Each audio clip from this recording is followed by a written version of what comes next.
Bu, ada yang bisa saya bantu? Ya Bu, di sini saya mau tanya-tanya dulu sih Bu. Boleh. Saya rencana mau pakai KB implan Bu, karena anak saya kan sudah 3 nih Bu. Saya mau pakai KB jangka panjang atau implan ya Bu ya. Tapi itu kayak mana ya Bu? Saya belum dapat info yang jelas seperti apa Bu. Oke, baik. Sebelumnya perkenalkan Ibu, nama saya Dian Aziza yang bertugas pada hari ini. Dengan Ibu siapa ini? Dengan Lina Bu. Lina, umurnya sekarang berapa Ibu? 32 tahun. 32 tahun. Anaknya sudah 3 ya? Iya Bu. Oke, yang terakhir umur berapa Ibu? Yang terakhir sudah 3 tahun. Sudah 3 tahun ya. Sebelumnya pernah keguguran Bu? Nggak pernah kegugurannya. Ibu, mohon maaf, sudah pernah pakai KB apa saja sebelumnya? Terakhir sih Bu suntik, karena kan kemarin nyusuin ya Bu ya. Terakhir itu jadi nyusuin, saya pakai suntik 3 bulan. Suntik 3 bulan. Karena menyusui, terus selanjutnya sih Bu, saya sudah 2 tahun saya ganti suntiknya sebulan Bu, tapi nggak cocok Bu, saya nge-flat terus. Bu, saya juga pernah pakai pil, anak kedua itu Bu nggak cocok juga Bu, karena saya lupa itu sih Bu. Pakai anak pertama tuh pakai IUD Bu, tapi itu Bu nge-flatnya panjang betul, nggak nyaman saya Bu. Nggak cocok gitu ya Bu ya. Oke. Baik Ibu, dari pernyataan Ibu, di sini saya akan menjelaskan mengenai alat kontrasepsi Indoplan atau implan. Oke, maksud dan tujuan saya Bu, di sini saya akan menjelaskan pengertiannya apa, manfaatnya apa, keuntungan dan kerugian, efek sampingnya mungkin. Apakah Ibu bersedia? Bersedia. Ibu tahu dari KB implan ini apa saja? Nggak tahu banyak sih Bu, ya tahu implan itu aja Bu, karena kalau teman tapi nggak ngerti juga sih. Baik, lebih jelasnya Bu, pengertian AKBK alat kontrasepsi bawah kulit atau Indoplan ini adalah metode kontrasepsi Bu berupa susuk atau batang yang dipasang di lengan kiri atas bagian dalam, berisi hormon Bu, progesteron. Ada hormonnya juga ya? Ada hormonnya Bu. Nah, untuk cara kerjanya Bu, pertama mengentalkan lendir mulut rahim sehingga menurunkan kemampuan penetrasi sperma. Nah, yang kedua Ibu menghambat transportasi gamet oleh tuba. Yang terakhir itu menjadikan selaput lendir rahim tipis dan atrofi. Oke, sampai sini paham Ibu? Paham Ibu, jelas. Nah, baik Ibu, untuk yang boleh menggunakan alat kontrasepsi bawah kulit ini, pertama usia reproduksi seperti Ibu masih boleh. Nah, terus Bu bisa digunakan untuk Ibu menyusui. Ya, sering lupa minum pil, tidak dapat menggunakan kontrasepsi yang mengandung estrogen seperti itu Bu. Berarti saya masuk dong Bu ya kriteria itu? Ya, masuk Bu, karena usianya Ibu masih usia reproduksi. Sering lupa minum pil ya Bu ya. Terus yang suntik 1 bulan juga saya nggak cocok Bu. Ya, betul. Tapi Bu, alat kontrasepsi bawah kulit ini ada juga yang tidak boleh menggunakannya Bu. Seperti hamil yang sudah dicurigai hamil. Terus itu ada juga perdarahan pervaginam yang belum diketahui penyebabnya. Nah, terus itu ada juga mempunyai riwayat penyakit diabetes, jantung koroner dan komplikasi lainnya, atau memiliki kanker Bu. Seperti itu tidak boleh menggunakan KB Indoplan atau alat kontrasepsi bawah kulit. Itu kayak kanker apa aja Bu ya? Atau kanker payudara atau kanker lainnya juga tidak boleh ya Bu. Terus Bu, itu implan ada keuntungannya nggak Bu? Untuk keuntungan alat kontrasepsi ini Bu pasti ada. Pertama, efektivitasnya sangat tinggi Bu. Kemudian itu berjangka panjang, bisa 3 tahun. Nah, terus itu tidak mengandung estrogen.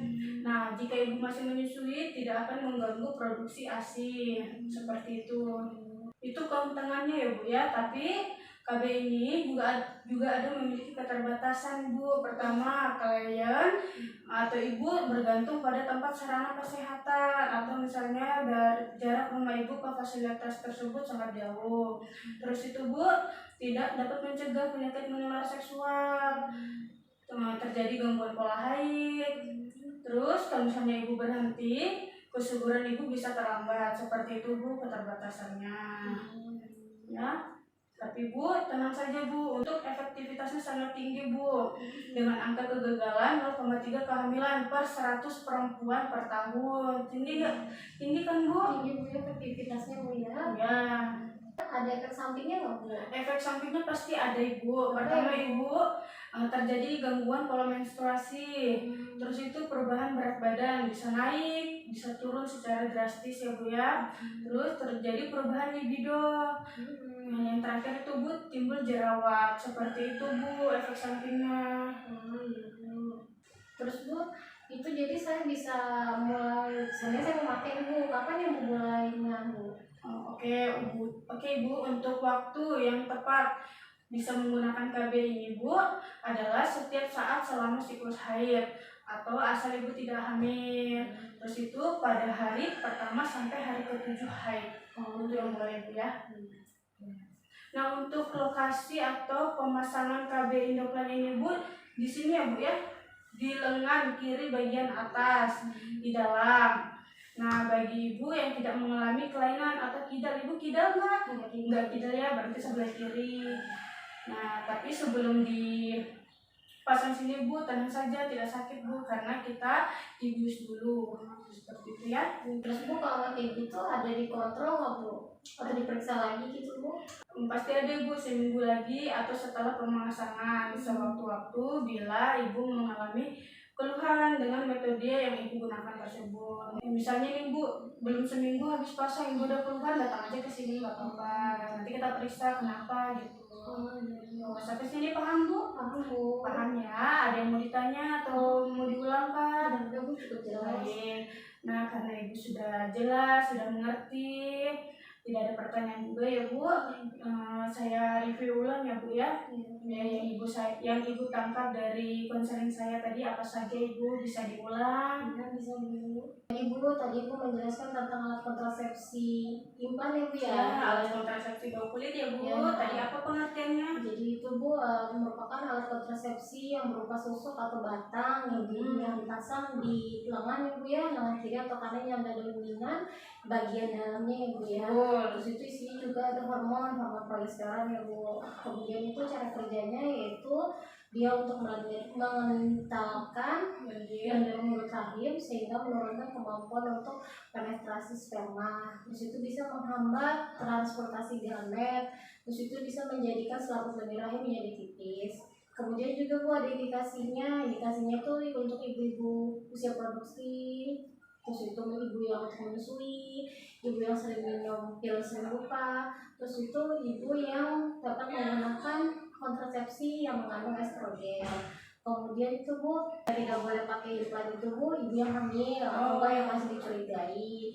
Kemudian itu ada perdarahan, maksudnya haidnya nggak jelas panjang gitu Bu. Terus itu dia punya penyakit gula, penyakit jantung, ada penyakit komplikasi lainnya mungkin kayak kanker seperti kanker payudara tadi Bu bilang Bu ya.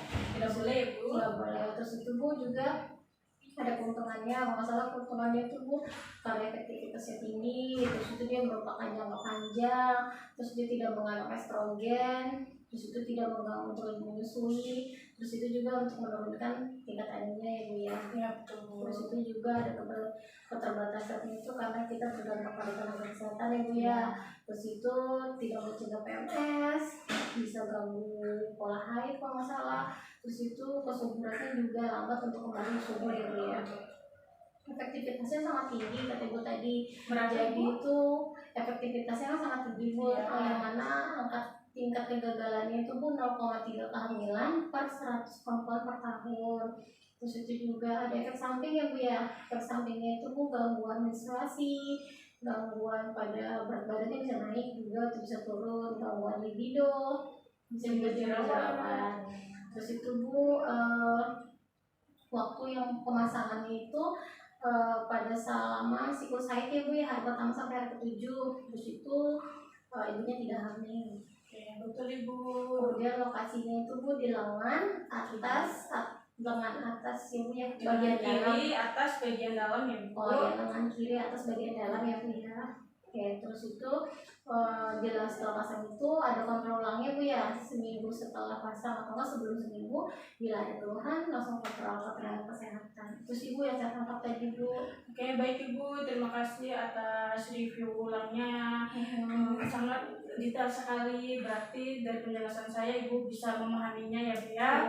Oke. Ya Bu, saya juga terima kasih informasi yang Bu jelaskan tadi, sangat bermanfaat buat saya ya Bu ya. Ya. Ya Bu.